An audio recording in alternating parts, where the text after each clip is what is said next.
కేవలం పాటలకే పరిమితం, గ్లామర్ షోకి అంకితం అనే రోజులు పోయాయి. నాణానికి ఒక వైపే కాదు, రెండు వైపులా పదునే అంటున్నారు మన బ్యూటీస్. ఓవైపు గ్లామర్ షో, మరోవైపు యాక్షన్ సీక్వెన్సుల్లోనూ రఫ్ ఆడిస్తున్నారు. ఒక్క ముక్కలో చెప్పాలంటే హీరోలకి ఏం తీసుకోవట్లేదు ముద్దుగుమ్మలు. మరి వాళ్ళెవరో చూద్దామా?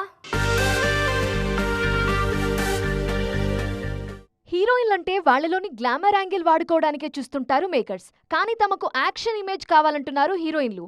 హీరోలకు యాక్షన్ ఇమేజ్ వస్తే వింతేముంది, కానీ హీరోయిన్లకు కూడా యాక్షన్ ఇమేజ్ వచ్చినప్పుడే విశేషం. సుకుమారి సుందరీమణులంతా ఇదే చేస్తున్నారిప్పుడు.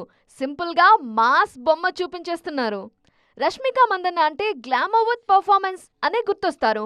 IIHM స్టూడెంట్స్ ప్రపంచం మొత్తం ఉద్యోగాలు చేస్తూ లక్షల్లో జీతాలు సంపాదిస్తున్నారు. ఇప్పుడే చేరండి international institute of hotel management. కానీ ఈ మధ్య స్టైల్ మార్చేశారు మిసెస్ దేవరకొండ. పెళ్లి తర్వాత లేడీ ఓరియంటెడ్ మూవీస్ పై ఫోకస్ చేశారు. ఆ మధ్య గర్ల్ ఫ్రెండ్ లో అదిరిపోయే రోల్ చేసిన ఈ బ్యూటీ తాజాగా మైసా కోసం యాక్షన్ డోస్ పెంచారు. అలానే రుక్మిణి వసంత్ సైతం కాంతారాలో కత్తి యుద్ధాలు చేశారు. టాక్సిక్ లో స్టైలిష్ స్టంట్స్ చేస్తున్నారు. సమంత అయితే పూర్తిగా మాస్ హీరోయిన్ అయిపోయారు.